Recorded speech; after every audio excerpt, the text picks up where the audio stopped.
Olá, amigos do Facilitando Acupuntura, tudo bem com vocês? Hoje eu, professora Fernanda, estou aqui para fazer uma leiturinha. Eu leio tantos livros, não é? Mas hoje eu vou ler um trechinho deste aqui, ó, Facilitando Acupuntura. Sim, muita gente não sabe, mas além de professora de acupuntura, eu também sou autora de livros e este livro aqui é o meu livro mais novo de todos que eu lancei. Já tem 2 anos, quase 3, mas é o meu livro mais novo. O que eu vou falar hoje? Sobre excesso e deficiência. Você entende a diferença de uma coisa ou de outra? Então, se tem interesse nesse assunto, vem comigo.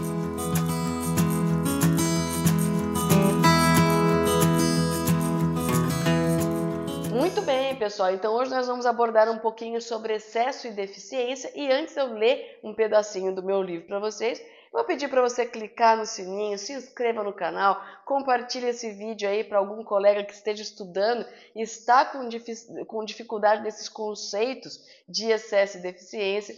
E eu estou aproveitando, é claro, para mostrar o meu livro para vocês. Gente, eu sou a pior marqueteira de mim mesma. Eu não falo para ninguém que eu escrevo livro, eu não falo para ninguém que eu atendo em consultório. Então, para quem não sabe, eu atendo sim em consultório, eu dou aula sim, eu dou cursos sim e eu escrevo livros também. Então, vamos falar de excesso e deficiência. Para quem tem o livro e quiser acompanhar, eu estou na página de número 81, já no comecinho, escrito excesso e deficiência. A diferença entre os princípios de excesso ou plenitude e deficiência ou vazio é fácil e de extrema importância para o diagnóstico e para a escolha dos tratamentos. Relaciona-se com a circulação harmônica dos fluidos vitais, ou seja, Qi e sangue, e com a presença ou ausência de fatores patogênicos. Síndrome de excesso ou plenitude. Sempre que você vê a palavra plenitude, é a mesma coisa do que excesso. Qual é a característica? É a doença caracterizada pela presença de um fator patogênico de qualquer tipo, seja frio, umidade, calor, vento, secura ou fleuma, ou pela presença da estagnação de energia ou de sangue. E aí vem aquela pergunta, né? Nossa, professora, como é que eu vou fazer? Eu vou sedar ou vou tonificar o ponto? Porque eu tenho, que eu sei? Como é que é doença de excesso? Sempre que você tiver uma pessoa que tem calor, por exemplo, calor no fígado, calor no estômago, nós estamos falando de excesso. Sempre que uma pessoa tiver frio, então a pessoa ela pode ter frio afetando os rins, frio invadindo o intestino grosso, você está tendo também um fator patogênico. Sempre que você tiver algum tipo de estagnação, por exemplo, uma estagnação do Qi do fígado, uma estagnação do sangue no aquecedor inferior, nós estamos falando de doenças de excesso.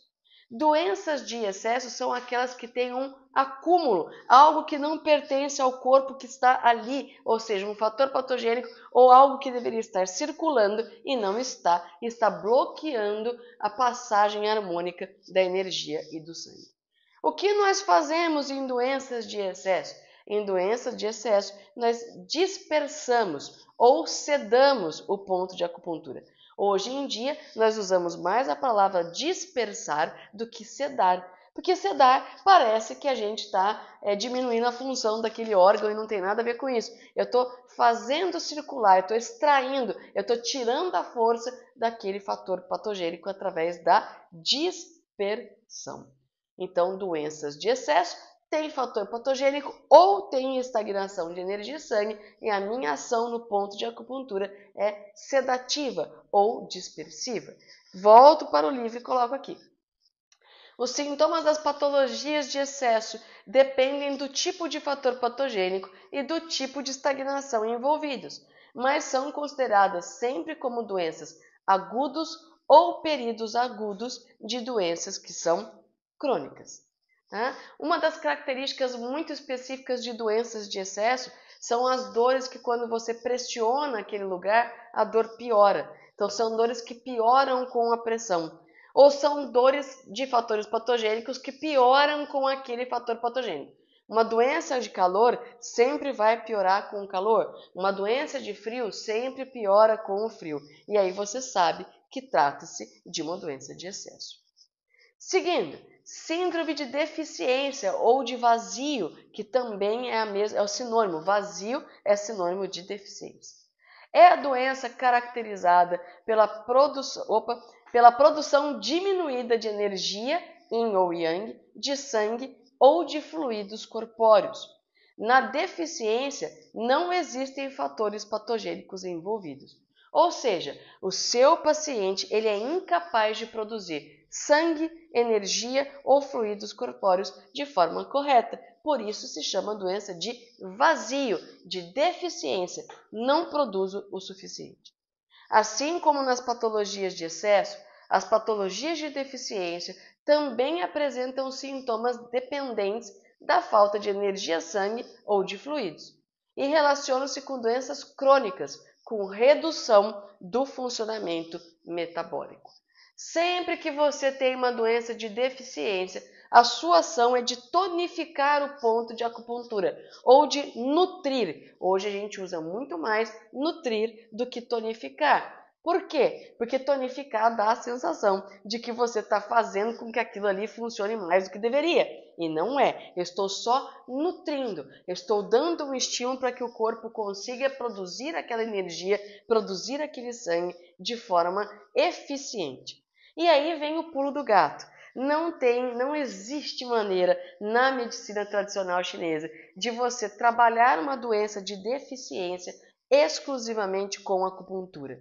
É necessário nutrir não só usando um ponto que tenha a ação de tonificar o sangue ou tonificar a energia, você precisa literalmente nutrir o corpo. Como que nós nutrimos o corpo? Nós nutrimos o corpo através de alimentação terapêutica chinesa ou de fitoterapia chinesa.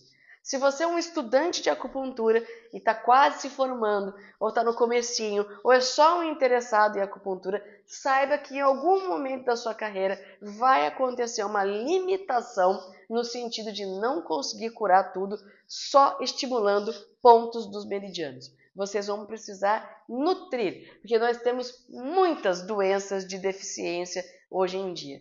A começar pelas doenças que são ocasionadas pelo excesso de trabalho, pelo excesso de estresse que levam o corpo à exaustão. Sempre que existe algum sintoma de exaustão, existe uma doença de deficiência que precisará ser nutrida, não só com ponto, mas com dieta e fitoterapia. É isso, pessoal. Eu queria mostrar para vocês então um pouquinho desse meu livro aqui. Esse livro tem tudo, já, tá, gente? Diagnóstico pela língua, pelo pulso, pela avaliação de mão, dietoterapia. Mostro nele aqui algumas receitas para as questões mais comuns que aparecem no consultório. Como diagnosticar por síndromes, como diagnosticar por 5 elementos, bem completinho. Vou pedir para a Dani deixar aqui um link de como que vocês podem comprar esse livro diretamente comigo e vai ser um prazer dividir um pouco desse conhecimento com vocês. Semana que vem eu estou aqui com um novo vídeo, então fiquem inscritos aí, ativem as notificações que sempre que eu aparecer vocês serão avisados. Um beijo grande e até a próxima, pessoal!